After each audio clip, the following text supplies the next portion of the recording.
Assalamualaikum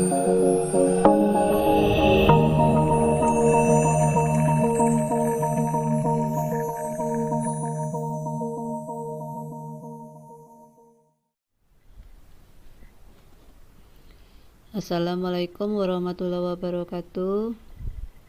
Pada pertemuan keempat ini saya akan melanjutkan materi mata kuliah analisa proses bisnis. Adapun materi yang akan saya bahas di sini adalah mengenai bagaimana mengidentifikasi regulasi, kebijakan dan prosedur bisnis serta dampak pada implementasi sistem informasi itu sendiri. Nah, sebelum saya menjelaskan bagaimana mengenai kebijakan, prosedur serta dampaknya, di sini saya akan menjelaskan sedikit mengenai pengertian dari regulasi itu sendiri. Nah, di sini adalah regulasi di dalam bisnis adalah bagaimana cara mengendalikan perilaku manusia atau masyarakat dengan aturan atau batasan bisnis yang ada di dalam lingkungan masyarakat. Nah, regulasi itu artinya bagaimana cara kita mengendali perilaku kita dalam dunia bisnis ya. Karena di dalam dunia bisnis itu ada aturan-aturan ataupun batasan-batasan yang harus kita kendalikan ya. Nah, dan di sini pengertian bisnis itu adalah suatu organisasi yang menjual barang atau jasa kepada konsumen. Tujuannya adalah bagaimana untuk mendapatkan laba ya. Nah, kenapa sih orang melakukan bisnis ya? Yang jelasnya adalah untuk mendapatkan laba ya. Nah, jika digabungkan pengertian dari regulasi bisnis adalah proses pengaturan dan pemberian batasan-batasan untuk sebuah bisnis. Nah, dengan adanya regulasi bisnis ya, kita tidak bisa mendirikan bisnis tanpa ada aturan-aturan ya ataupun batasan-batasan yang harus kita ketahui ya.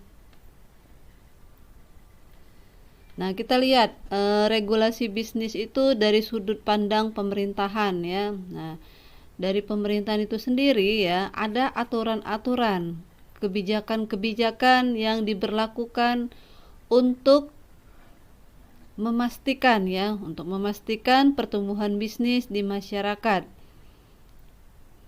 Supaya apa? Ya, lebih teratur, terarah dan menuju ke arah yang lebih baik dan saling menguntungkan. Kalau kita lihat dari segi sudut pandang pemerintahan ya. Nah, kemudian kita lihat dari ilmu ekonomi itu sendiri, regulasi bisnis adalah bentuk aturan untuk mengendalikan perilaku bisnis ya.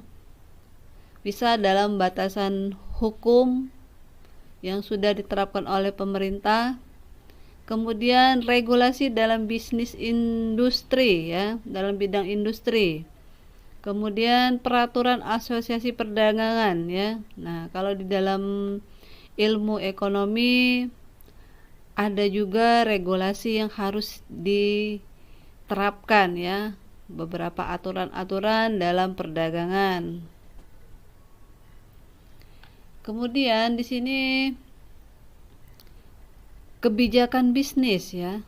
Nah, kebijakan bisnis itu sendiri adalah tujuannya adalah untuk mengatur tindakan-tindakan bisnis yang dikembangkan oleh organisasi itu sendiri sebagai pedoman ya.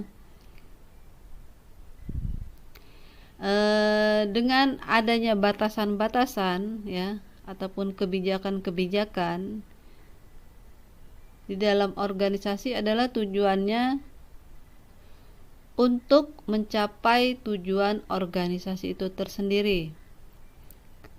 Adapun kebijakan bisnis, ya, fungsinya adalah seorang pimpinan perusahaan bertanggung jawab dalam menghadapi berbagai macam masalah-masalah yang bisa mempengaruhi keberhasilan perusahaan itu sendiri, ya. Kemudian bagaimana mengatur strategi, ya, strategi dan mengantisipasi perkembangan lingkungan perusahaan itu tersendiri.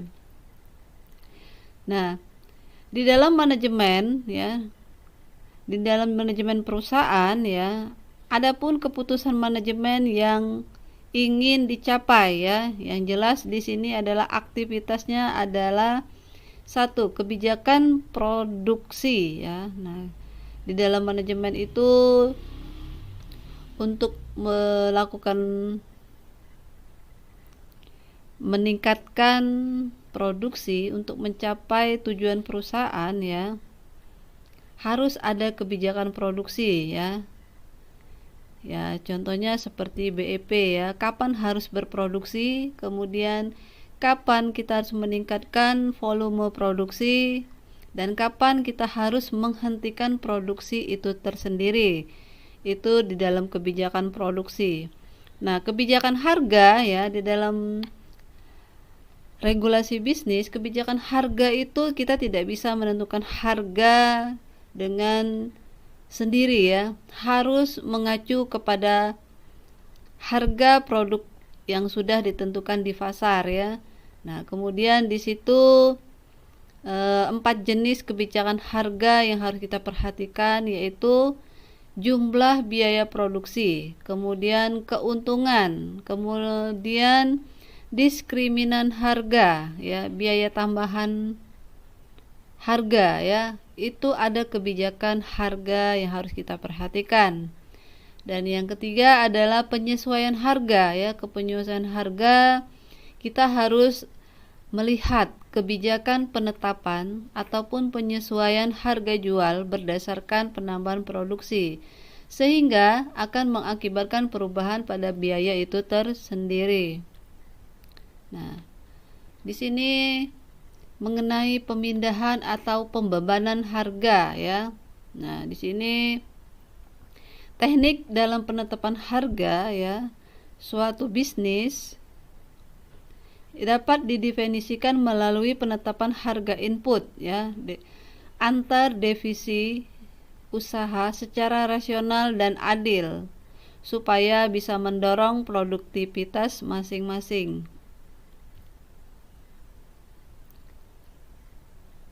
Nah, untuk teknik dan metode pengambilan keputusan dalam pemecahan masalah, di sini ada beberapa keputusan yang harus kita ambil dalam pengambilan keputusan, ya. Terutama dari jenis keputusan antara lain adalah keputusan yang terprogram dan keputusan yang tidak terprogram. Dan yang kedua adalah tahap-tahap pengambilan keputusan, dari mulai tahap riset, perencanaan, dan pemilihan. Dan yang ketiga adalah model pengambilan keputusan seperti model klasik ataupun model administrasi. Nah, untuk pertemuan keempat ini hanya inilah yang bisa saya sampaikan dulu. Kemudian nanti akan saya lanjutkan pada pertemuan kelima. Apabila ada kekurangan dalam penjelasan materi saya ini, nanti akan saya lanjutkan lagi di pertemuan keempat. Akhir kata saya ucapkan wabillahi taufiq wa hidayah. Wassalamualaikum warahmatullahi wabarakatuh.